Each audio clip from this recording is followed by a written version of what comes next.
ಆದರೆ ನಾನು ಆ ದಿನ ಅಂಥ ನಿರ್ಧಾರ ಯಾಕೆ ತೆಗೆದುಕೊಂಡೆ ಎಂದು ನೀವು ಅರ್ಥ ಮಾಡ್ಕೊಂಡಿಲ್ಲ. ಆ ವಿಷಯವನ್ನೇ ನಾನು ಹೇಳ್ತಾ ಇರೋದು. ಯಾವ ಕಾರಣ ಅದು ಹೇಳಮ್ಮ? ಅಪ್ಪಾಜಿ, ಕೋಮಲಾಳ ವಿಷಯ ನಿಮಗೆ ಗೊತ್ತೇ ಇದೆ. ಅವಳು ಏನಾದರೂ ಬೇಕೆಂದುಕೊಂಡ್ರೆ ಅದನ್ನು ಸಾಧಿಸೋವರೆಗೂ ಬಿಡೋದಿಲ್ಲ. ಅಷ್ಟೇ ಹಠದ ಸ್ವಭಾವದವಳು. ಹೌದು, ಅದು ನಿಜಾನೇ ಎಂದ್ಲು ನಾಗಮ್ಮ. ನಾನೆಷ್ಟಾದರೂ ಹೊರಗಿನವಳು. ಇವರೆಲ್ಲರೂ ಒಂದೇ ರಕ್ತ ಸಂಬಂಧದಿಂದ ಬಂದವರು. ಕಷ್ಟದಲ್ಲಿ ಎಲ್ಲರೂ ಒಂದಾಗ್ತಾರೆ. ಅಂದು ನಾನು ಈ ಸಂಬಂಧ ಬೇಡವೆಂದು ಹೇಳಿದರೆ ಇಬ್ಬರು ಹೆಣ್ಮಕ್ಳು ಮನೆಗೆ ಬರ್ತಿರಲಿಲ್ಲ. ಅವರು ಮನೆಗೆ ಬಾರದೆ ಮದುವೆ ಕಾರ್ಯ ನಡೆಯುವುದಿಲ್ಲ. ಆಗ ಆ ಅಪವಾದ ಯಾರ ಮೇಲೆ ಬರ್ತಿತ್ತು ನೀವೇ ಹೇಳಿ? ಇನ್ಯಾರ ಮೇಲೆ? ನಿನ್ನ ಮೇಲೇ ಬರ್ತಿತ್ತು ಎಂದ್ಲು ನಾಗಮ್ಮ. ಹೌದಲ್ವೇನಮ್ಮ? ನನ್ನನ್ನು ಅಪರಾಧಿ ಸ್ಥಾನದಲ್ಲಿ ಎಲ್ಲರೂ ನೋಡ್ತಿದ್ರು. ಆಗ ನನ್ನ ಸಹಾಯಕ್ಕೆ ಯಾರು ಬರ್ತಿದ್ರು ಹೇಳಿ? ಒಂಟಿಯಾಗಿ ನಾನು ಹೋರಾಡಲು ಸಾಧ್ಯವೇ? ಇನ್ನು ಹೆಣ್ಣು ಮಕ್ಕಳನ್ನು ಮನೆಗೆ ಕರೆಯಲು ಹೋದರೆ ಸುಮ್ಮನೆ ಇರ್ತಾರಾ? ಪರಿಮಳ ಸಹ ಅವರಕ್ಕನ ಪರವಾಗಿ ಮಾತನಾಡ್ತಿದ್ಲು. ಒಡ ಹುಟ್ಟಿದವರು ಒಬ್ಬರನ್ನೊಬ್ಬರು ಬಿಟ್ಕೊಡ್ತಾರಾ? ಅವರೆಲ್ಲರೂ ಎಂದಿಗೂ ಒಂದೇ ತಾನೇ ಹೇಳಿ ಅಪ್ಪಾಜಿ? ಅಂದು ನಾವು ಬೇಡ ಅಂದ್ಕೊಂಡಿದ್ರೂ ಕೋಮಲ ಯಾವುದೋ ರೂಪದಲ್ಲಿ ತನ್ನ ಕಾರ್ಯವನ್ನು ಸಾಧಿಸ್ಕೊಳ್ತಿದ್ಲು. ಆಗ ಇವರೆಲ್ಲರೂ ನನ್ನನ್ನು ಸುಮ್ಮನೆ ಬಿಡ್ತಿದ್ರಾ? ವಿದ್ಯಾ ಉಪವಾಸವಿದ್ದು ಪ್ರಾಣ ಹೋಗುವ ಸ್ಥಿತಿಯಲ್ಲಿದ್ದರೂ ಸಹ ಎಷ್ಟು ನಿರ್ದಾಕ್ಷಿಣ್ಯವಾಗಿ ಬಿಟ್ಟು ಬಂದ್ಲು ಎಂದು ಹೇಳ್ತಿರ್ಲಿಲ್ವೇ? ಆಗ ಪ್ರಸಾದನೂ ಸಹ ನನ್ನನ್ನು ಕೀಳಾಗಿ ಭಾವಿಸ್ತಿದ್ದ. ಈಗ ನೋಡಿ, ಅಂದು ವಿದ್ಯಾ ಇಷ್ಟ ಇಲ್ಲ ಎಂದು ಹೇಳಿದವನು ಇಂದು ವಿದ್ಯಾಳ ಮಾತನ್ನು ಎಷ್ಟು ಚೆನ್ನಾಗಿ ಕೇಳ್ತಿದ್ದಾನೆ. ನನಗಿಂತಲೂ ಅವಳ ಮಾತಿಗೆ ಬೆಲೆ ಕೊಡ್ತಿದ್ದಾನೆ. ಈಗ ಹೇಳಿ, ನಾನು ತಪ್ಪು ಮಾಡಿದ್ನಾ? ಪಂಕಜಮ್ಮನ ಮಾತಿಗೆ ದಂಪತಿಗಳಿಬ್ಬರು ತಲೆದೂಗಿದ್ರು. ಎಷ್ಟು ಮುಂದಾಲೋಚನೆ ಮಾಡಿದ್ಯಮ್ಮ ನೀನು. ನಿನ್ನ ಮಾತುಗಳೆಲ್ಲವೂ ಒಪ್ಪಿಕೊಳ್ಳುವಂತಹವೇ. ಈ ದಿನ ನಿನ್ನ ಗಂಡನಿಗೆ ಧೈರ್ಯವಾಗಿ ಹೇಳ್ತಿದ್ದೀಯಾ? ಇಲ್ಲದಿದ್ದರೆ ಈ ಧೈರ್ಯವನ್ನೇ ಕಳೆದುಕೊಳ್ತಿದ್ದೆ ಎಂದರು ರಾಮಸ್ವಾಮಿ. ಅಂದು ರಾತ್ರಿ ನಾಗೇಂದ್ರ ಮನೆಗೆ ಬಂದಾಗ ಹೆಂಡತಿ, ಮಕ್ಕಳು ಎಲ್ಲರ ಮುಖದಲ್ಲೂ ಕಳೆ ಇಲ್ಲದೆ ಸಪ್ಪಗೆ ಇದ್ರು. ಏನಾಯಿತು? ಯಾಕೆ ಹೀಗಿದ್ದೀರಾ? ಮನೆಯಲ್ಲೇನಾದರೂ ಗಲಾಟೆ ಆಯ್ತಾ ಎಂದುಕೊಂಡನು. ವಿದ್ಯಾ ಮಾಮೂಲಿನಂತೆ ಮಾತನಾಡ್ಕೊಂಡಿದ್ಲು. ನಾಗೇಂದ್ರ ಅನುಮಾನದಿಂದ ಹೆಂಡತಿಯ ಮುಖ ನೋಡಿದನು. ಪಂಕಜಮ್ಮ ಯಾವ ಭಾವನೆಗಳನ್ನು ವ್ಯಕ್ತಪಡಿಸದೆ ನಿರ್ಲಿಪ್ತಳಾಗಿದ್ಲು. ಎಂದಿನಂತೆ ಹೆಚ್ಚು ಮಾತನಾಡದೆ ಮೌನವಾಗಿದ್ದು ಕೇಳಿದ ಪ್ರಶ್ನೆಗಳಿಗಷ್ಟೇ ಉತ್ತರಿಸುತ್ತಿದ್ಲು. ಏನಾಯಿತು? ಯಾಕೆ ನೀವೆಲ್ಲ ಹೀಗೆ ಸಪ್ಪಗಿದ್ದೀರಾ? ಯಾಕೆ ಎಂದು ಹೆಂಡತಿಯನ್ನು ಕೇಳಿದ್ಲು. ಮೊದಲು ನೀವು ಊಟ ಮಾಡಿ, ನಂತರ ಮಾತನಾಡಬಹುದು ಎಂದು ಗಂಡನಿಗೆ ಊಟ ಬಡಿಸಿದ್ಲು. ಏನಾಯಿತು? ಮನೆಯಲ್ಲೇನಾದರೂ ಗಲಾಟೆ ಆಯ್ತಾ? ಯಾಕೆ ಹೀಗಿದ್ದೀರಾ? ವಿದ್ಯಾ ಮಾಮೂಲಿಯಾಗೇ ಇದ್ದಾಳೆ. ಗಲಾಟೆ ಏನಾದರೂ ಆಗಿದ್ರೆ ಅವಳು ನಗುತ್ತಿರಲಿಲ್ಲ. ಹೇಗೆ ಸಾಧ್ಯ ಎಂದು ನಾನಾ ಯೋಚನೆಗಳನ್ನು ಮಾಡುತ್ತಲೇ ಊಟ ಮುಗಿಸಿದನು. ನಾಗೇಂದ್ರ ಊಟ ಮುಗಿಸಿ ಹೊರ ಬರುತ್ತಿದ್ದಂತೆ ವಿದ್ಯಾ ಬಾಗಿಲಲ್ಲೇ ನಿಂತಿದ್ದು ಬಾಳೆಹಣ್ಣನ್ನು ನಾಗೇಂದ್ರನಿಗೆ ಕೊಡುತ್ತಾ, ಹಣ್ಣು ತಿನ್ನಿ ಮಾವ ಎಂದ್ಲು. ಅಚ್ಚರಿಯಿಂದ ವಿದ್ಯಾಳನ್ನು ನೋಡುತ್ತಾ, ಇದೇನಮ್ಮ ಈ ದಿನ ಈ ರೀತಿ ಉಪಚಾರ ಮಾಡ್ತಿದ್ದೀಯಾ? ಇದರಲ್ಲಿ ಉಪಚಾರ ಏನಿದೆ ಮಾವ? ಊಟ ಆದಮೇಲೆ ಹಣ್ಣು ತಿನ್ನೋದು ರೂಢಿ ಅಲ್ವಾ? ಅದಕ್ಕೆ ಕೊಡ್ತಿದ್ದೀನಿ. ಪ್ರಸಾದ್ ಮಾವನಿಗೂ ಶಾಮು ಮಾವನಿಗೂ ಕೊಟ್ಟೆ. ಹಾಗೆ ನೀವು ಊಟ ಮುಗಿಸಿ ಬರ್ತಿದ್ರಲ್ಲ, ನಿಮಗೂ ಕೊಟ್ಟೆ ಅಷ್ಟೇ ಎಂದ್ಲು ವಿದ್ಯಾ. ಕೊಡಮ್ಮ ಎಂದು ಹಣ್ಣನ್ನು ತೆಗೆದುಕೊಂಡು ತನ್ನ ಕೋಣೆಗೆ ಹೋದನು. ಆತನಿಗೆ ಮನೆಯಲ್ಲಿ ಏನು ನಡೆಯಿತು ಎನ್ನುವ ಕುತೂಹಲವಿತ್ತು. ಪಂಕಜಮ್ಮ ಕೆಲಸ ಮುಗಿಸಿ ಬರುವ ಹೊತ್ತಿಗೆ ವಿದ್ಯಾ ತನ್ನ ಮಗನನ್ನು ನಾಗೇಂದ್ರನ ಬಳಿ ಕರೆದುಕೊಂಡು ಬಂದು ಆಡಿಸುತ್ತಿದ್ಲು. ಅವಳಿಗೆ ಏನಾದರೂ ಮಾಡಿ ಪಂಕಜಮ್ಮ ಗಂಡನಿಗೆ ಏನೂ ಹೇಳದೆ ಇರುವ ಹಾಗೆ ಮಾಡೋದು ಅವಳ ಉದ್ದೇಶವಾಗಿತ್ತು. ಹಾಗೆಂದು ಎಷ್ಟೊತ್ತು ಇವಳ ಕಾವಲಿರಲು ಸಾಧ್ಯ? ಇದನ್ನು ನೋಡಿದ ಪಂಕಜಮ್ಮನಿಗೆ ಇವಳ ಉದ್ದೇಶ ಅರ್ಥವಾಯಿತು. ಪಂಕಜಮ್ಮ ಬರುತ್ತಲೇ, ನೋಡು ಅಮ್ಮ ಬಂದರು ಎಂದು ಪಂಕಜಮ್ಮನ ಬಳಿ ಕಳುಹಿಸಿದ್ಲು. ಯಾವಾಗಲೂ ಇವನ ಅಮ್ಮ ಅಮ್ಮ ಎಂದು ಅಕ್ಕನ ಬಳಿಯೇ ಇರ್ತಾನೆ. ಬಾವ ಅಕ್ಕನನ್ನು ಕಂಡರೆ ಸಾಕು ಅವರ ಬಳಿಗೆ ಓಡಿ ಹೋಗ್ತಾನೆ. ನನ್ನ ಬಳಿಗೆ ಬರೋದೇ ಇಲ್ಲ ಎಂದು ಏನೇನೋ ಹೇಳ್ತಿದ್ಲು. ರಾಶಿ ಮತ್ತು ರಕ್ಷಾ ಮಲಗಿದ್ರು. ಯಾಕಮ್ಮ ನೀವು ಇಷ್ಟು ಬೇಗ ಮಲಗಿದ್ದೀರಾ? ಓದ್ಕೊಳ್ಳೋದಿಲ್ವೇ? ನಿಮ್ಮ ತಮ್ಮ ನೋಡಿ ಇನ್ನೂ ಎದ್ದಿದ್ದಾನೆ. ಇವನು ಮಾಡುವ ಗಲಾಟೆಗೆ ಇವರು ಮನೆಯಲ್ಲಿ ಓದ್ಕೊಳ್ತಾ ಇಲ್ಲ ಎಂದ್ಲು ಪಂಕಜಮ್ಮ.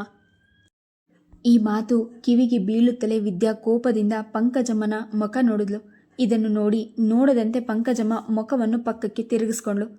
ಇವನು ಪುಸ್ತಕಗಳನ್ನು ಕೀಳ್ತಾನೆಂದು ನೀವು ಓದೋದನ್ನೇ ಬಿಟ್ಬಿಡ್ತೀರಾ? ಕೋಣೆಯಲ್ಲಿ ಕುಳಿತುಕೊಂಡು ಬಾಗಿಲು ಹಾಕ್ಕೊಳ್ಬೇಕಲ್ಲ. ವಿದ್ಯಾಗೆ ಹೇಳಿದ್ರೆ ಅವಳು ಮಗುವನ್ನು ಎತ್ಕೋತಾಳೆ ಎಂದನು. ಪಂಕಜಮ್ಮ ಸಪ್ಪಗೆ ಮುಖ ಮಾಡಿ ನಿಂತಳು. ಮಕ್ಕಳಿಬ್ಬರು ಕಣ್ಣಲ್ಲಿ ನೀರು ಹಾಕೊಂಡು ಸುಮ್ಮನೆ ಕುಳಿತರು. ಇವರ ಮುಖಭಾವ ನೋಡಿ ಏನೋ ಜರುಗಿದೆ ಎಂದುಕೊಂಡು ವಿದ್ಯಾ ಮುಂದೆ ಯಾಕೆ ಮಾತು ಎಂದು ಸುಮ್ಮನಾದನು. ಸ್ವಲ್ಪ ಹೊತ್ತು ಮಗು ಆಟ ಆಡುತ್ತಿದ್ದು ನಂತರ ಅಳಲು ಆರಂಭಿಸಿತು. ಹೋಗಮ್ಮ ವಿದ್ಯಾ, ಮಗುವನ್ನು ಮಲಗಿಸು, ಹೋಗಿ ಅವನಿಗೆ ನಿದ್ದೆ ಬಂದಿದೆ ಹೋಗು ಎಂದ ನಾಗೇಂದ್ರ. ಈ ದಿನ ಇವನು ಇಲ್ಲೇ ಮಲಗ್ತಾನೆ, ಬಿಡಿ ಮಾವ. ಬೇಡಮ್ಮ, ಇಷ್ಟು ಚಿಕ್ಕ ಹುಡುಗ, ಈಗೇನಿದ್ರೂ ಅವನಿಗೆ ತಾಯಿಯ ಪ್ರೀತಿ ಸಿಗಬೇಕು, ಹೋಗು ಎಂದು ವಿದ್ಯಾ ಮರು ಮಾತನಾಡಲು ಅವಕಾಶ ಕೊಡದೆ ಹೋಗು ಎನ್ನುತ್ತಾ ತಾನೇ ಬಾಗಿಲು ಮುಂದಕ್ಕೆ ಹಾಕ್ಕೊಂಡನು. ಇನ್ನು ಭಾವನಿಗೆ ಏನು ಹೇಳಲು ಆಗೋದಿಲ್ಲ ಎಂದು ಅರಿತು ತಾನು ಹೊರಗೆ ಹೊರಟಳು. ವಿದ್ಯಾ ಕೋಣೆಯಿಂದ ಹೊರಗೆ ಹೋಗುತ್ತಲೇ, ಏನಾಯ್ತು ಪಂಕಜ, ಯಾಕೆ ಮಕ್ಕಳು ಕಣ್ಣಲ್ಲಿ ನೀರು, ನೀನು ಸಪ್ಪಗಿದ್ದೀಯಾ, ಮನೆಯಲ್ಲಿ ಏನು ನಡೀತಾ ಇದೆ ಎಂದು ಸರಿಯಾಗಿ ಹೇಳು, ನೀನೇನು ಸಂಕೋಚ ಪಡಬೇಡ ಎಂದು ಹೆಂಡತಿಯನ್ನು ಕೇಳಿದನು. ಗಂಡ ಹೇಳಿದ ಮೇಲೆ ಧೈರ್ಯದಿಂದ ಮನೆಯಲ್ಲಿ ನಡೆದ ಎಲ್ಲ ವಿಚಾರವನ್ನು ಹೇಳಿದ್ಲು. ಹೆಂಡತಿ ಹೇಳಿದ ಮಾತುಗಳನ್ನು ಕೇಳುತ್ತಾ ನಾಗೇಂದ್ರ ಹಾಗೆ ಕುಸಿದು ಕುಳಿತು ಬಿಟ್ಟನು. ಪಂಕಜಮ್ಮ ಗಾಬರಿಯಿಂದ ಗಂಡನ ಬಳಿಗೆ ಬಂದು, ಏನಾಯ್ತು, ಯಾಕೆ ಹಾಗೆ ಕುಸಿದ್ಬಿಟ್ರಿ ಎಂದಳು. ನನಗೇನೂ ಆಗಿಲ್ಲ ಪಂಕಜ, ನೀನು ಗಾಬರಿಯಾಗಬೇಡ, ನಾನು ಚೆನ್ನಾಗೇ ಇದ್ದೀನಿ ಎನ್ನುತ್ತಾ ಕಣ್ಣಲ್ಲಿ ನೀರು ಹಾಕ್ಕೊಂಡನು. ಯಾಕ್ರಿ ಕಣ್ಣೀರು? ಮತ್ತೆ ಈ ಸಂತೋಷದ ವಿಷಯ ಕೇಳಿ ಕಣ್ಣೀರಲ್ಲದೆ ಇನ್ನೇನು ಬರಲು ಸಾಧ್ಯ? ನನ್ನ ಈ ಕೈಗಳಿಂದಲೇ ಎತ್ತಿ ಆಡಿ ಬೆಳೆಸಿದ ಈ ಮನೆಯ ಮೊದಲ ಮುದ್ದಿನ ಮೊಮ್ಮಗಳು ಎಂದು ಎಲ್ಲರೂ ಪ್ರೀತಿಯಿಂದ ಸಾಕಿ ಬೆಳೆಸಿದ್ರು. ಆದರೆ ಅದಕ್ಕೆ ಸಿಕ್ಕ ಪ್ರತಿಫಲ ಇದೇನಾ? ಆ ಪ್ರೀತಿ ಎಲ್ಲೋಯ್ತು ಎಂದು ತನ್ನ ಕೈಗಳನ್ನು ನೋಡಿಕೊಳ್ಳುತ್ತಾ ಗಂಡನ ಈ ಸ್ಥಿತಿಗೆ ಮರುಗೋದನ್ನು ಬಿಟ್ಟು ಇನ್ನೇನು ತಾನು ಮಾಡಲಾರದು. ಒಬ್ಬರನ್ನೊಬ್ಬರು ನೋಡುತ್ತಾ ಕುಳಿತರು. ಅಲ್ಲಿ ಸ್ವಲ್ಪ ಹೊತ್ತು ಮೌನ ಆವರಿಸಿತು. ಅದಷ್ಟೊತ್ತು ಹಾಗೆ ಕುಳಿತಿದ್ರು. ಏನೋ ಮಕ್ಕಳು ಕುಳಿತ ಹಾಗೆ ತೂಕಡಿಸಿಕೊಂಡ್ರು. ಪಂಕಜಮ್ಮ ಮಕ್ಕಳನ್ನು ಮಲಗಿಸಿ ಗಂಡನಿಗೆ ಸಮಾಧಾನ ಮಾಡಿದ್ಲು. ಯಾಕೆ ಪಂಕಜ, ಇವರಿಗೆಲ್ಲ ಇಂತಹ ಬುದ್ಧಿ ಬಂದಿತು? ನಾನು ಇವರಿಗೇನು ಕಮ್ಮಿ ಮಾಡಿದೆ? ಎಲ್ಲರನ್ನೂ ಮಕ್ಕಳಂತೆ ಪ್ರೀತಿಯಿಂದ ಸಾಕಿದೆ. ನನ್ನ ಸುಖ ಸಂತೋಷಗಳೆಲ್ಲವನ್ನು ಇವರಲ್ಲೇ ಕಂಡೆ. ಇವರಿಂದ ನಾನೇನು ಬಯಸಲಿಲ್ಲ. ಆದರೆ ಇಂದು ನನ್ನ ಮಕ್ಕಳು ಇವರಿಂದ ಇಷ್ಟೊಂದು ಅನ್ಯಾಯಕ್ಕೆ ಒಳಗಾಗಿದ್ದಾರೆ ಎಂದರೆ ನಾಳೆ ನಮ್ಮ ಮಕ್ಕಳ ಭವಿಷ್ಯ ಹೇಗೆ, ಏನಾಗುತ್ತದೆ ಎಂದು ಯೋಚಿಸುತ್ತಾ ಕುಳಿತನು. ಇನ್ನು ಈ ಮನೆಯಲ್ಲಿ ಇರಲು ಸಾಧ್ಯವಿಲ್ಲ ಎಂದು ಪಂಕಜಮ್ಮ ನಿರ್ಧಾರ ಮಾಡಿದಳು. ಆದರೆ ಅದನ್ನು ಗಂಡನಿಗೆ ಹೇಗೆ ಹೇಳೋದು? ಈಗಲೇ ಇಷ್ಟು ನೊಂದುಕೊಂಡಿದ್ದಾರೆ. ಇನ್ನು ಈ ವಿಷಯ ಹೇಳಿದರೆ ಇವರು ಇನ್ನಷ್ಟು ದುಃಖ ಪಡ್ತಾರೆ. ಆದರೆ ಹಾಗಂತ ಹೇಳದೆ ಇರಲು ಸಾಧ್ಯವಿಲ್ಲ. ಇಲ್ಲೇ ಇದ್ದರೆ ಮಕ್ಕಳ ಓದಿಗೂ ತೊಂದರೆಯಾಗುತ್ತದೆ. ಸರಿಯಾಗಿ ಊಟ ತಿಂಡಿ ಇಲ್ಲದೆ ಸೊರಗ್ತಾರೆ. ಹಾಗಾದರೆ ಅವರ ಆರೋಗ್ಯದ ಗತಿ ಏನು? ಎಷ್ಟು ದಿನ ಅಂತ ಉಪವಾಸ ಇಡೋದು ಎಂದು ತನ್ನಲ್ಲೇ ಅಂದುಕೊಳ್ಳುತ್ತಾ ಕುಳಿತಳು. ಪಂಕಜಮ್ಮ ಆಲೋಚನೆ ಮಾಡುತ್ತಾ ಕುಳಿತಿರೋದನ್ನು ನೋಡಿ, ಏನು ಪಂಕಜ ಆಲೋಚಿಸ್ತಾ ಇದೆಯಾ? ಮುಂದೆ ಏನು ಮಾಡಬೇಕು ಅಂತ ನಿನ್ನ ಯೋಚನೆ? ನಾನು ಹೇಳುವ ಮಾತು ಕೇಳಿದರೆ ನಿಮಗೆ ನೋವಾಗುತ್ತದೇನೋ, ಆದರೆ ಹಾಗೆ ಮಾಡದೆ ವಿಧಿ ಇಲ್ಲ. ಹೇಳೋದು ಹೇಗೆಂದು ಯೋಚಿಸ್ತಾ ಇದ್ದೀನಿ ಅಂದ್ಲು. ಇನ್ನು ನೋವು ಅನುಭವಿಸಲು ಏನಿದೆ ಪಂಕಜ, ಹೇಳು ನಿನ್ನ ನಿರ್ಧಾರ ಎಂದು. ನಾವಿನ್ನೂ ಇಲ್ಲಿ ಇರೋದು ಸರಿಯಿಲ್ಲ. ಎಷ್ಟು ದಿನ ಮಕ್ಕಳನ್ನು ಉಪವಾಸವಿಡಲು ಸಾಧ್ಯ? ಅವರ ಮುಂದಿನ ಭವಿಷ್ಯದ ಬಗ್ಗೆ ನಾವು ಚಿಂತೆ ಮಾಡಬೇಕು ಎಂದ್ಲು. ಹೌದು ಪಂಕಜ, ನೀನು ಹೇಳ್ತಾ ಇರೋದು ಸರಿಯಾಗಿ ಇದೆ. ಮುಂದಿನ ದಾರಿ ಹೇಗೆ, ಎಲ್ಲಿ ಹೋಗೋದು? ನಾನು ಅದನ್ನೇ ಯೋಚಿಸ್ತಾ ಇದ್ದೀನಿ. ಇಲ್ಲಿಯೇ ಇದ್ದರೆ ಮಕ್ಕಳು ಹಾಳಾಗ್ತಾರೆ. ಎಲ್ಲರನ್ನೂ ಪ್ರೀತಿಯಿಂದ ನೋಡಿದೆ. ನನ್ನ ಮಕ್ಕಳು ಅವರಿಂದಲೇ ಕಿರುಕುಳ ಅನುಭವಿಸಬೇಕಾಗ್ತಾ ಇದೆ. ನಾನೆಂದು ನನ್ನ ಸ್ವಾರ್ಥವನ್ನು ನೋಡಿಕೊಂಡಿದ್ರೆ ನನ್ನ ಮಕ್ಕಳಿಗೆ ಈ ದಿನ ಇಂತಹ ಸ್ಥಿತಿ ಬರ್ತಿರಲಿಲ್ಲ. ಎಲ್ಲರೂ ನಮ್ಮವರೇ ಎಂದು ಭಾವಿಸಿದ್ರೆ, ಆದರೆ ಯಾರೂ ನಮ್ಮವರಲ್ಲ ಎನ್ನುವ ಸತ್ಯ ನನಗಿಂದು ಅರಿವಾಗಿದೆ. ಆದರೆ ಏನು, ಕಾಲ ಮಿಂಚಿ ಹೋಗಿದೆ. ಅವರವರ ಬದುಕು ಅವರದಾದ ಮೇಲೆ ನನ್ನ ಅವಶ್ಯಕತೆ ಅವರ ಯಾರಿಗೂ ಬೇಡವಾಗಿದೆ. ನಾವೇನು ಅವರ ಸಂಪಾದಿಸಿದ ಹಣ ಆಸ್ತಿ ಬೇಕೆಂದು ಆಸೆ ಪಟ್ಟಿದ್ದೀವ? ನಮ್ಮ ಮನೆಯಲ್ಲಿ ನಮ್ಮ ಪಾಡಿಗೆ ನಾವು ಇರೋದು ಬೇಡವೆಂದರೆ ಹೇಗೆ? ನಾನು ಅವರ ಭವಿಷ್ಯ ರೂಪಿಸಿದೆ ಅನ್ನೋದು ಬೇಡ.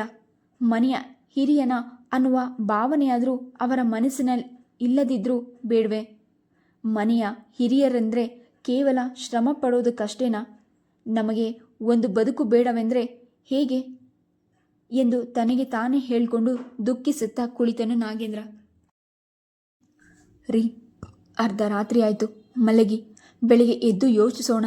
ಆ ದೇವರು ಯಾವ ದಾರಿ ತೋರಿಸ್ತಾನೋ ಹಾಗೆ ಮಾಡೋಣ ಎಂದ್ಲು ಪಂಕಜಮ್ಮ. ನಮ್ಮ ಬಾಳೆ ഇരുಳಾಗಿದೆ. ಇನ್ನು ಅರ್ಧ ರಾತ್ರಿ ಯಾವ ಲೆಕ್ಕ? ಕಣ್ಣು ಮುಚ್ಚಿದ್ರೂ ನಿದ್ದೆ ಹತ್ತೋದಿಲ್ಲ. ನಾಳೆ ಹೇಗೆ ಅನ್ನುವ ಪ್ರಶ್ನೆಯೇ ಬೃಹದಾಕಾರವಾಗಿ ಕಣ್ಮುಂದೆ ನಿಂತಿದೆ ಎಂದು ತಲೆಯ ಮೇಲೆ ಕೈ ಹೊತ್ತು ಚಿಂತಿಸುತ್ತಾ ಕುಳಿತನು. ನಾನೊಂದು ಮಾತು ಹೇಳ್ತೀನಿ, ಕೇಳ್ತೀರಾ? ಏನು ಹೇಳು ಪಂಕಜ, ನಿನ್ನ ಮಾತಲ್ಲದೆ ಯಾರ ಮಾತನ್ನು ಕೇಳಲಿ? ಮೊದಲಿನಿಂದ ನಿನ್ನ ಮಾತನ್ನು ಕೇಳಿದ್ರೂ ನನಗಿಂದು ಇಂಥ ಸ್ಥಿತಿ ಬರ್ತಿರ್ಲಿಲ್ಲ. ತಪ್ಪು ಮಾಡಿದೆ, ಅದೇನೋ ತಿಳಿಯದೆ ತಪ್ಪು ಮಾಡಿಬಿಟ್ಟೆ. ಆದರೆ ಇಂದು ಆ ತಪ್ಪು ಮತ್ತೆ ಮಾಡೋದಿಲ್ಲ, ಹೇಳು ಎಂದ. ಹೇಗೂ ಮಾವ ನಂದಿ ಬೆಟ್ಟದ ತಪ್ಪಲಿನಲ್ಲಿ ಜಮೀನು ತೆಗೆದಿದ್ದಾರೆ. ಅಲ್ಲಿ ಒಂದು ಸಣ್ಣ ಮನೆಯೂ ಇದೆ, ಅಲ್ಲಿಗೆ ಹೋಗೋಣ ಎಂದ್ಲು. ಏನು ಹೇಳ್ತಿದ್ಯಾ ಪಂಕಜ? ಆ ಕಾಡಿನಲ್ಲಿ ಇರೋದಾ? ಅಲ್ಲಿ ಜಮೀನುಗಳು ಇರುವವರೆಲ್ಲ ತಮ್ಮ ತಮ್ಮ ಜಮೀನುಗಳಲ್ಲೇ ಮನೆಗಳನ್ನು ಕಟ್ಕೊಂಡಿರುವವರಲ್ಲ. ಹಾಗೇನೆ ನಾವು ಇರ್ಬೋದು. ಅದು ಬಿಟ್ಟರೆ ಇನ್ನೇನು ಮಾಡೋದು ಹೇಳಿ? ಬರೀ ಕೈಯಲ್ಲಿ ಎಲ್ಲಿಗೆ ಅಂತ ಹೋಗೋದು? ಮಕ್ಕಳ ಮುಂದಿನ ಭವಿಷ್ಯಕ್ಕಾದರೂ ನಾವು ಚಿಂತಿಸಬೇಕು. ಮತ್ತು ಮಕ್ಕಳು ಅವರು ಅಲ್ಲಿರೋದು ಸಾಧ್ಯನಾ? ಅಲ್ಲಿಂದ ದಿನ ಶಾಲೆಗೆ ಹೇಗೆ ಹೋಗ್ತಾರೆ? ನಾನು ವ್ಯಾಪಾರಕ್ಕೆ ಹೋದರೆ 2-3 ದಿನಗಳಾಗುತ್ತೆ ಬರೋದು. ಆಗ ನೀನೊಬ್ಬಳೇ ಹೇಗಿರ್ತೀಯ? ಹೆದರಿಕೆ ಆಗೋದಿಲ್ವಾ ಎನ್ನುತ್ತಾ ಕಳವಳಗೊಂಡನು. ಮಕ್ಕಳನ್ನು ಸ್ವಲ್ಪ ದಿನ ನಮ್ಮ ಅಣ್ಣನ ಮನೆಗೆ ಕಳಿಸೋಣ. ನಾವು ಇಲ್ಲಿ ಎಲ್ಲಾದರೂ ಮನೆ ಮಾಡಿದಾಗ ಕರ್ಕೊಂಡು ಬರ್ಬೋದು. ಹೆಣ್ಮಕ್ಕಳು ಅಲ್ಲೆಲ್ಲ ಇರೋದು ಬೇಡ ಎಂದಳು. ಸರಿ, ಹಾಗೆ ಮಾಡು ಪಂಕಜ. ನಿಮ್ಮ ಅಣ್ಣನಿಗೆ ಹೇಳು, ಬಂದು ಮಕ್ಕಳನ್ನು ಕರೆದುಕೊಂಡು ಹೋಗಲು. ಇಷ್ಟು ದಿನ ದುಡ್ದಿದ್ದೆಲ್ಲ ನಮ್ಮವರು ನನ್ನ ಮನೆ ಎಂಬ ಭ್ರಮೆಯಲ್ಲೇ ಎಲ್ಲ ಅವರಿಗಾಗಿ ಖರ್ಚು ಮಾಡಿ ಕೈಯೆಲ್ಲ ಬರಿದಾಯಿತು. ಇಂದು ನನ್ನ ಮಕ್ಕಳಿಗೆ ಖರ್ಚು ಮಾಡಲು ಹಣವಿಲ್ಲ. ನನಗಾಗಿ ಮಿಡಿಯುವ ಹೃದಯವೂ ಇಲ್ಲ. ಎಲ್ಲ ನಮ್ಮವರಾದರೂ ನಾನೊಬ್ಬ ಅನಾಥನಾದೆ. ಅವರೆಲ್ಲರ ಇಷ್ಟು ದಿನ ತೋರಿಸುತ್ತಿದ್ದ ಪ್ರೀತಿಯೆಲ್ಲ ಬರೀ ನಾಟಕವೇನಾ? ನನಗ್ಯಾಕೆ ಎಲ್ಲರೂ ಇಷ್ಟು ದ್ರೋಹ ಮಾಡಿದ್ರು ಎಂದು ನೊಂದುಕೊಂಡನು. ಹೋಗಲಿ ಬಿಡಿ, ಮುಗಿದು ಹೋದ ಕತೆ ಅದು. ಮತ್ತೆ ಮತ್ತೆ ನೀವು ಅದನ್ನು ನೆನಪು ಮಾಡ್ಕೊಳ್ತಾ ಇದ್ದರೆ ಮನಸ್ಸಿಗೆ ಶಾಂತಿ ಅನ್ನೋದೇ ಇರೋದಿಲ್ಲ. ಮುಂದೆ ಆಗಬೇಕಾಗಿರೋದರ ಬಗ್ಗೆ ಯೋಚಿಸಿ ಎಂದ್ಲು. ಮನಃಶಾಂತಿನ ಎಂದು ವಿಷಾದದಿಂದ ನಕ್ಕನು ನಾಗೇಂದ್ರ. ಗಂಡನ ಮಾತನ್ನು ಕೇಳಿದ ಪಂಕಜಮ್ಮನಿಗೆ ಒಡಲಲ್ಲಿ ಬೆಂಕಿ ಇಟ್ಟಷ್ಟು ಸಂಕಟವಾಯಿತು. ಆದ್ರೇನು ಮಾಡೋದು? ಎಲ್ಲ ವಿಧಿಯ ನಿಯಮದಂತೆ ನಡೆಯಲೇಬೇಕು. ನಾಗೇಂದ್ರನಿಗಂತೂ ತನ್ನ ಬಾಳಿನಲ್ಲಿ ಬಿದ್ದ ದೊಡ್ಡ ಹೊಡೆತ ಇದಾಗಿತ್ತು. ಆತ ತನ್ನ ಕನಸು ಮನಸ್ಸಿನಲ್ಲೂ ಹೀಗಾಗುತ್ತದೆ ಎಂದು ನೆನೆಸಿರಲಿಲ್ಲ. ಈ ಆಘಾತದಿಂದ ಸುಧಾರಿಸಿಕೊಳ್ಳೋದೇ ಆಗಲಿಲ್ಲ. ಬಂಧು ಬಳಗ, ಆಸ್ತಿ, ಐಶ್ವರ್ಯ ಎಲ್ಲವೂ ಇದ್ರೂ ಇಂದು ತಾನೊಬ್ಬ ನಿರ್ಗತಿಕನಾದನು. ಇಷ್ಟು ದಿನದಿಂದ ತನ್ನ ದುಡಿಮೆಯೆಲ್ಲವೂ ವ್ಯರ್ಥವಾಯಿತು ಎಂದುಕೊಂಡನು. ಮಿಂಚಿ ಹೋದ ಮೇಲೆ ಎಷ್ಟು ತಪ್ಪಿಸಿದ್ರೂ ಏನು ಪ್ರಯೋಜನವಿಲ್ಲ ಎಂದು ತನಗೆ ತಾನೇ ಎಷ್ಟೇ ಸಮಾಧಾನ ಮಾಡಿಕೊಂಡ್ರೂ ಸಹ ಆತನಿಂದ ಇದನ್ನು ಮರೆಯಲಾಗ್ತಿರಲಿಲ್ಲ. ಮನಸ್ಸಿಗಾದ ಆ ಗಾಯವು ಮಾಯೋದಿಲ್ಲ. ಗಾಯದ ಮೇಲೆ ಉಪ್ಪು ಹಾಕಿದಂತೆ ನೆನಪುಗಳು ಮರುಕಳಿಸಿದಾಗಲೆಲ್ಲ ತೀವ್ರ ನೋವಾಗ್ತಿತ್ತು. ಇಂತಹ ತುಂಬಿದ ಸಂಸಾರ ನಮ್ಮದು. ಎಂಥ ಮನೆಯ ಹಿರಿಯ ಮಗನಾಗಿ ಹುಟ್ಟಿ ತನ್ನಲ್ಲೇ ಜವಾಬ್ದಾರಿಗಳನ್ನು ಸುಸೂತ್ರವಾಗಿ ನೆರವೇರಿಸಿ ಈ ದಿನ ತಾನು ಯಾರಿಗೂ ಬೇಡವಾದೆ. ನನ್ನ ಆಸೆ ಆಕಾಂಕ್ಷೆಗಳನ್ನೆಲ್ಲ ಬಲಿ ಕೊಟ್ಟು ನನ್ನ ಮನೆಯವರಿಗಾಗಿ ಜೀವ ತೆಗೆದೆ. ಇಂದು ನನ್ನ ಕುಟುಂಬವೇ ಬೀದಿ ಪಾಲಾಯಿತು ಎನ್ನುವ ವಿಚಾರವೇ ಆತನ ತಲೆ ತುಂಬಿ ಅಧೀರನಾಗಿ ಮಾಡಿತು. ಮಂಕಾಗಿ ಎಲ್ಲಂದರಲ್ಲಿ ಯೋಚಿಸುತ್ತಾ ಹಾಗೆ ನಿಂತು ಬಿಡ್ತಿದ್ದನು. ಇದನ್ನು ನೋಡುತ್ತಿದ್ದ ಪಂಕಜಮ್ಮನಿಗೆ ಗಂಡನದೇ ಚಿಂತೆಯಾಯಿತು. ಏನಾಗುವರೋ ಎನ್ನುವ ಭೀತಿ ಮೂಡಿತು. ತಾನು ಎಷ್ಟೇ ಸಮಾಧಾನ ಮಾಡಿದರೂ ನಾಗೇಂದ್ರನ ಯೋಚನೆ ಕಡಿಮೆ ಆಗ್ತಿರಲಿಲ್ಲ. ಮಕ್ಕಳನ್ನು ತನ್ನ ಅಣ್ಣನ ಬಳಿಗೆ ಕಳುಹಿಸಿ ತಾವು ಬರಿಗೈಯಲ್ಲಿ ಜಮೀನಿನಲ್ಲಿದ್ದ ಸಣ್ಣ ಮನೆಗೆ ಹೋದರು ದಂಪತಿಗಳು. ಮನೆಯನ್ನು ನೋಡಿದ ನಾಗೇಂದ್ರ ಈ ಮನೆಯಲ್ಲಿ ಹೇಗೆ ವಾಸಿಸೋದು ಎಂದುಕೊಂಡನು. ಆ ಜಮೀನಿನಲ್ಲಿ ಕೆಲಸ ಮಾಡ್ತಿದ್ದ ಆಳುಗಳು ಬಂದು ಮನೆಯನ್ನು ಸ್ವಚ್ಛಗೊಳಿಸಿದ್ರು. ಆದರೆ ಒಂದು ಪಾತ್ರೆ ಪಗಡ ಇಲ್ಲ, ಅಕ್ಕಿ ಬೇಳೆ ಇಲ್ಲ, ಏನೂ ಇಲ್ಲ. ಹೇಗೆ ಅಡಿಗೆ ಮಾಡೋದು? ನಾಗೇಂದ್ರನ ಬಳಿ ಹಣವಿಲ್ಲ. ಜೀವನ ಹೇಗೆ ಸಾಗಿಸೋದು? ಈ ಪ್ರಶ್ನೆ ಬೃಹದಾಕಾರವಾಗಿ ಎದುರು ನಿಂತಿತು. ಹೀಗೆ ಯೋಚಿಸುತ್ತಿದ್ದರೆ ಏನೂ ಆಗೋದಿಲ್ಲ. ಕಷ್ಟ ಬಂದಿತೆಂದು ಎದರಿ ಕುಳಿತರೆ ಪರಿಹಾರ ಸಿಗೋದಿಲ್ಲ. ಎಲ್ಲವನ್ನು ಎದುರಿಸಿ ನಿಲ್ಲುವ ಧೈರ್ಯವನ್ನು ತಂದುಕೊಳ್ಬೇಕು ಎಂದು ಗಂಡನಿಗೆ ಧೈರ್ಯ ತುಂಬುತ್ತಿದ್ಲು ಪಂಕಜಮ್ಮ. ಪಕ್ಕದ ಜಮೀನವರು ಬಂದು ಇವರನ್ನು ತಮ್ಮ ಮನೆಗೆ ಕರ್ಕೊಂಡು ಹೋಗಿ ಬಲವಂತ ಮಾಡಿ ಊಟ ಮಾಡಿಸಿದ್ರು. ನಾವೆಲ್ಲ ಇಲ್ಲಿದ್ದೀವಿ, ನೀವೇನೂ ಹೆದರಬೇಡಿ ಎಂದು ಹೇಳಿ ಇವರಲ್ಲಿ ವಿಶ್ವಾಸ ತುಂಬಿದ್ರು. ಪಂಕಜಮ್ಮ ತನ್ನ ಬಳಿಯಲ್ಲಿದ್ದ ಚಿನ್ನದ ಸರವನ್ನು ಕೊಟ್ಟು ಇದನ್ನು ಮಾರಿ ಬಂದ ಹಣದಿಂದ ಮನೆಗೆ ಬೇಕಾದ ಸಾಮಗ್ರಿಗಳನ್ನು ತನ್ನಿ ಎಂದು ಸರವನ್ನು ಗಂಡನ ಕೈಗೆ ಕೊಟ್ಲು. ಸರವನ್ನು ನೋಡಿದ ಪಂಕಜ, ಇದು ನಿಮ್ಮ ತವರು ಮನೆಯವರು ಕೊಟ್ಟ ಉಡುಗೊರೆ. ಅದನ್ನು ನಾನು ಹೇಗೆ ಮಾರಲಿ?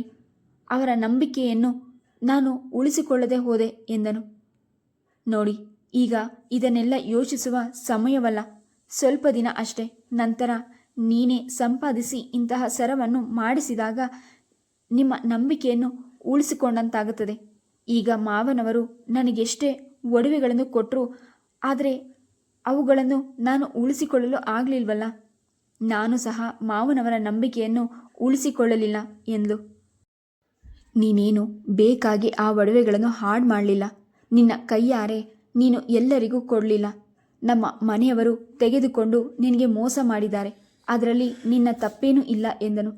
ಎಲ್ಲ ಒಂದೇ ಮನೆಯವರೆಂದು ನಂಬಿ ನಾನು ಸುಮ್ಮನಾದೆ. ಈ ರೀತಿ ನನ್ನ ಒಡವೆಗಳನ್ನೆಲ್ಲ ತೆಗೆದುಕೊಂಡು ನನಗೆ ಮೋಸ ಮಾಡ್ತಾರೆ ಎಂದು ನಾನು ಭಾವಿಸಿರಲಿಲ್ಲ. ಅವರವರ ಒಡವೆಗಳನ್ನೆಲ್ಲ ಭದ್ರಪಡಿಸಿಕೊಂಡು ನನಗೇನೂ ಇಲ್ಲದ ಹಾಗೆ ಮಾಡಿದರು. ಎಲ್ಲರನ್ನೂ ನಂಬಿದ ತನ್ನ ತಪ್ಪು. ಹಾಗಂತ ನಾವು ಅವರಂತೆ ಇರಲು ಸಾಧ್ಯವಿಲ್ಲ. ಯಾಕೆಂದರೆ ಮನೆಗೆ ಹಿರಿಯರು ಎಂದಳು. ಇನ್ನು ಶ್ಯಾಮ್ ಸುಂದರ್ ಮದುವೆ ಮಾಡಬೇಕು. ಆ ಜವಾಬ್ದಾರಿಯು ನಮ್ಮ ಮೇಲಿದೆ. ಅವನು ತನ್ನ ಕೆಲಸದ ನಿಮಿತ್ತ ವಿದೇಶಕ್ಕೆ ಹೋಗಿದ್ದಾನೆ. ಬಂದ ನಂತರ ಆ ಒಂದು ಶುಭ ಕಾರ್ಯ ಮುಗಿಸ್ಬಿಟ್ರೆ ನಮ್ಮ ಕರ್ತವ್ಯ ಮುಗಿಯುತ್ತದೆ. ಆಮೇಲೆ ಅವರವರ ಪಾಡು ಅವರಿಷ್ಟ. ಬಂದ ಹಾಗೆ ಇರಲಿ ಬಿಡಿ ಎಂದಳು. ಇಂಥ ಸ್ಥಿತಿಯಲ್ಲಿಯೂ ನೀನು ಮನೆಯವರ ಬಗ್ಗೆನೇ ಯೋಚಿಸ್ತಾ ಇದೆಯಲ್ಲ ಪಂಕಜ. ನಿನಗಾಗಿ ನೀನು ಎಂದಾದರೂ ಚಿಂತೆ ಮಾಡಿದೀಯಾ? ನನಗೋಸ್ಕರ ಚಿಂತೆ ಮಾಡೋದಕ್ಕೇನಿದೆ ಹೇಳಿ? ಈ ನಿನ್ನ ಒಳ್ಳೆಯ ಗುಣದಿಂದಲೇ ನಮ್ಮ ಸಂಸಾರ ಇಷ್ಟು ದಿನ ಒಗ್ಗಟ್ಟಾಗಿ ಇರಲು ಸಾಧ್ಯವಾಯಿತು. ಆದರೆ ಮನುಷ್ಯರಲ್ಲಿ ಸ್ವಾರ್ಥ ತುಂಬಿದ್ದಾನು. ತನ್ನವರು ಅನ್ನುವ ಅಭಿಮಾನವೇ ಸತ್ತು ಹೋಗುತ್ತದೆ. ಹೋಗಲಿ ಬಿಡಿ, ಆಗಿದ್ದು ಆಗೋಯ್ತು. ಮತ್ತೆ ಮತ್ತೆ ಅದನ್ನು ಯೋಚನೆ ಮಾಡಿ ನಿಮ್ಮ ನೆಮ್ಮದಿಯನ್ನು ಯಾಕೆ ಹಾಳು ಮಾಡ್ಕೊಳ್ತೀರಾ? ಬಿಟ್ಬಿಡಿ ಎಂದ್ಲು ಪಂಕಜ. ಪಂಕಜ, ಮನಸ್ಫೂರ್ತಿಯಾಗಿ ಈ ಮಾತು ಹೇಳ್ತಿದ್ದೀಯಾ? ಯಾಕ್ರಿ ಹಾಗೆ ಕೇಳ್ತಾ ಇದ್ದೀರಾ? ನನ್ನ ಮಾತಿನ ಮೇಲೆ ನಿಮಗೆ ಅನುಮಾನವೇ? ನಿನ್ನ ಮಾತನ್ನು ಅನುಮಾನಿಸಿ ನಾನು ಯಾರನ್ನು ನಂಬಲಿ? ನಾನು ಹಾಗಲ್ಲ ಹೇಳಿದ್ದು. ಮತ್ತು ಇನ್ನೇನು? ಯಾವುದರ ಬಗ್ಗೆ ಕೇಳ್ತಿದ್ದೀರಾ? ಆ ವಿಷಯ ಇಲ್ಲಿಗೆ ಬಿಟ್ಬಿಡಿ ಅಂತ ಹೇಳಿದೆಯಲ್ಲ, ಅದರ ಬಗ್ಗೆ. ಹೌದು, ಈ ವಿಚಾರಗಳನ್ನು ಸುಮ್ಮನೆ ತಲೆಗೆ ಹಾಕ್ಕೊಂಡಷ್ಟು ನಮ್ಮ ಮನಸ್ಸಿನ ನೆಮ್ಮದಿನೇ ಹಾಳಾಗುತ್ತದೆ. ಅದಕ್ಕೆ ಹೇಳಿದ್ದು. ನನಗೇನೋ ಹೇಳ್ತೀಯ, ಆದರೆ ನೀನು ಯೋಚನೆ ಮಾಡದೇ ಇರ್ತೀಯ ಪಂಕಜ. ನಾವು ಬಿಟ್ಟರೂ ಈ ಯೋಚನೆಗಳು ನಮ್ಮನ್ನು ಬಿಡೋದಿಲ್ಲ. ತಲೆ ತುಂಬ ತುಂಬಿಕೊಂಡು ಕಾಡ್ತದೆ ಎಂದ್ಲು ಬೇಸರದಿಂದ. ನಿಜ ಪಂಕಜ, ನಾವು ಎಷ್ಟು ಬೇಡ ಅಂದ್ಕೊಂಡ್ರೂ ನಮ್ಮನ್ನು ಬಿಟ್ಟು ಹೋಗಲ್ಲ. ಬಿಟ್ಬಿಡಿ ಅಂತ ಹೇಳೋದು ಸುಲಭ. ಏನೋ ಬಿಡಿ, ಶ್ಯಾಮುಗೆ ಒಂದು ಮದುವೆ ಮಾಡಿಬಿಟ್ರೆ ನಂತರ ಯಾವ ಯೋಚನೆಗಳು ನಮ್ಮನ್ನು ಕಾಡೋದಿಲ್ಲ. ಇನ್ನು ಈ ಮನೆಯವರ ಬಗ್ಗೆ ಯಾಕೆ ಯೋಚನೆ ಮಾಡ್ತೀಯ ಪಂಕಜ? ಆ ಮನೆಯವರ ಬಗ್ಗೆ ಅಲ್ರಿ, ನಮ್ಮ ಕರ್ತವ್ಯದ ಬಗ್ಗೆ. ಮಾವ ನಿಮಗೆ ವಹಿಸಿರುವ ಜವಾಬ್ದಾರಿ ಬಗ್ಗೆ. ಅದೊಂದನ್ನು ನಿಭಾಯಿಸಬೇಕು. ಶ್ಯಾಮ್ ಬರುತ್ತಲೇ ಅದೊಂದು ಕಾರ್ಯ ಮುಗಿಸ್ಬಿಡೋಣ ಎಂದ್ಲು. ಆಯಿತು ಬಿಡು, ಹಾಗೆ ಮಾಡೋಣ. ಈಗ ನಮ್ಮ ಮುಂದಿನ ದಾರಿ ಬಗ್ಗೆ ಯೋಚಿಸಬೇಕು. ಮುಂದಿನ ದಾರಿ ಏನಿದೆ? ಇಲ್ಲೇ ಇದ್ಬಿಡೋಣ. ಈ ಪ್ರಶಾಂತ ವಾತಾವರಣದಲ್ಲಿ ಯಾವ ಯೋಚನೆಗಳು ಇಲ್ಲದೆ, ಯಾರ ಕಾಟವೂ ಇಲ್ಲದೆ, ಈ ಗಿಡ ಮರ ಬೆಟ್ಟ ಗುಡ್ಡಗಳ ನಡುವೆ ಪ್ರಕೃತಿ ಮಡಿಲಲ್ಲಿ ನೆಮ್ಮದಿಯಾಗಿ ಇದ್ಬಿಡೋಣ ಅನಿಸ್ತದೆ ಎಂದಳು ಭಾವ ಪರವಶಳಾಗಿ. ಪಾಪ, ತನ್ನ ಬದುಕಲ್ಲಿ ನೆಮ್ಮದಿ, ಸಂತೋಷ, ಸ್ವಾತಂತ್ರ್ಯ ಇಲ್ಲದೆ ಬಾಳಿನುದ್ದಕ್ಕೂ ಇನ್ನೊಬ್ಬರ ಸುಖಕ್ಕಾಗಿಯೇ ಬದುಕಿದ ಜೀವ ಇದು. ಇಂತಹ ವಾತಾವರಣದಲ್ಲಿ ಮನಸ್ಸು ನೆಮ್ಮದಿಯನ್ನು ಬಯಸುತ್ತಿದೆ ಎಂದು ಹೆಂಡತಿ ಬಗ್ಗೆ ಅನುಕಂಪ ತೋರಿಸಿದನು. ಮನೆ ಚಿಕ್ಕದಾದರೂ ಅನುಸರಿಸಿಕೊಂಡು ಹೇಗೋ ಇರಬಹುದು. ಆದರೆ ಕೆಳಗೆ ಹಾಕಲು ಚಾಪೆ ಇಲ್ಲ, ಒದ್ದಿಕೊಳ್ಳಲು ಒಂದು ದುಪ್ಪಟ ಇಲ್ಲ. ಅಂತಹ ಕಡೆ ಹೀಗೆ ರಾತ್ರಿ ಕಳೆಯೋದು ಎಂದುಕೊಳ್ಳುತ್ತಾ ತನ್ನ ತವರು ಮನೆಯಲ್ಲಿ ತಾನು ಬೆಳೆದ ಸುಖವನ್ನು ನೆನಪು ಮಾಡಿಕೊಂಡು ಹಾಗೆ ಗೋಡೆಗೊರಗಿ ಕಣ್ಮುಚ್ಚಿಕೊಂಡ್ಳು. ತುಂಬಿದ ಮನೆ ಐಶ್ವರ್ಯ ತುಂಬಿ ತುಳುಕುತ್ತಿತ್ತು. ತಾನು ತನ್ನ ತಂಗಿ ಸುಜಾತ ಇಬ್ಬರು ಜೊತೆಯಲ್ಲೇ ಬೆಳೆದವರು. ತಮಗೆ ಬೇಕೆನಿಸಿದ್ದನ್ನು ತಂದೆ ಮತ್ತು ಅಣ್ಣಂದಿರು ತಂದು ನಮ್ಮ ಮುಂದಿಡುತ್ತಿದ್ದರು. ಈ ಮನೆಯ ಮಹಾಲಕ್ಷ್ಮಿಯರು. ನೀವಿಬ್ಬರು ಯಾವುದನ್ನು ನಿಮಗೆ ಕೊರತೆ ಇರದಂತೆ ನೋಡಿಕೊಳ್ಳೋದು ನಮ್ಮ ಕರ್ತವ್ಯ. ಸದಾ ನೀವು ನಗುನಗುತ್ತ ಸಂತೋಷವಾಗಿ ಈ ಮನೆಯಲ್ಲಿ ಓಡಾಡಿಕೊಂಡಿದ್ರೆ ನಮಗಷ್ಟೇ ಸಾಕು ಎಂದು ಪ್ರೀತಿಯಿಂದ ಸಾಕಿ ಬೆಳೆಸಿದ್ರು. ಮಕ್ಕಳನ್ನು ಇಲ್ಲಿಂದ ಕರ್ಕೊಂಡು ಹೋಗುವಾಗಲಂತೂ ಅಣ್ಣ ನನ್ನನ್ನು ತನ್ನ ಜೊತೆಯಲ್ಲಿ ಕರ್ಕೊಂಡು ಹೋಗಲು ತುಂಬ ಬಲವಂತ ಮಾಡಿದನು. ಕಷ್ಟನೋ ಸುಖನೋ ಹೆಣ್ಣಿಗೆ ಗಂಡನ ಸಾನ್ನಿಧ್ಯವೇ ಕ್ಷೇಮ. ಅದನ್ನು ಬಿಟ್ಟು ಕಷ್ಟ ಬಂದಾಗ ತವರಿಗೆ ಹೋಗೋದು ತಾನು ಮೆಟ್ಟಿದ ಮನೆಯ ಮರ್ಯಾದೆ ಕಳೆದಂತೆ. ಹಾಗಾಗಿ ಅಣ್ಣನಿಗೆ ಸಮಾಧಾನ ಮಾಡಿ ಕಳಿಸಿದ್ಲು. ಅಂತಹ ಮನೆಯಿಂದ ಬಂದ ನನಗೆ ಇಂದು ಒಂದು ತುತ್ತು ಅನ್ನ ಇಲ್ಲ, ಮಲಗಲು ಒಂದು ಚಾಪೆ ಇಲ್ಲ, ಎಂಥ ಸ್ಥಿತಿ ಬಂದಿತು ಎಂದು ಕಣ್ಣೀರು ಹಾಕಿದ್ಲು. ಪಕ್ಕದ ತೋಟದ ಮನೆಯ ಸರೋಜಮ್ಮ ಬಂದು, ಬನ್ನಿ ಪಂಕಜಮ್ಮನವರೇ, ನಮ್ಮ ಮನೆಯಲ್ಲಿ ಮಲ್ಕೊಳ್ಳಿ ಎಂದು ಕರೆದ್ಲು. ಬೇಡ ಸರೋಜಮ್ಮ, ನಮ್ಮಿಂದ ನಿಮ್ಗೆ ಯಾಕೆ ತೊಂದರೆ, ಇಲ್ಲೇ ಇರ್ತೇನೆ, ನಾಳೆ ಮನೆಗೆ ಬೇಕಾದ ಸಾಮಾನು ತರ್ತಾರೆ ಎಂದ್ಲು. ನಾಳೆ ಇಲ್ಲೇ ಮಲಗುವಿರಂತೆ, ಒಬ್ಬರೇ ಯಾಕಿಲ್ಲಿ, ನೀನು ಬಂದರೆ ನಮಗೆ ಯಾವ ತೊಂದರೆ ಇಲ್ಲ, ಬನ್ನಿ ಎಂದು ಬಲವಂತ ಮಾಡಿ ಕರ್ಕೊಂಡು ಹೋದ್ಲು. ನಾಗೇಂದ್ರ ಮನೆಗೆ ಬೇಕಾದ ಸಾಮಾನು ತರಲು ಮತ್ತು ತನ್ನ ಹಾಗೂ ಪಂಕಜಮ್ಮನ ಬಟ್ಟೆಗಳನ್ನು ತೆಗೆದುಕೊಂಡು ಹೋಗಲು ಮನೆಗೆ ಬಂದು ಅಂದು ಅಲ್ಲಿಯೇ ಉಳಿದುಕೊಂಡನು.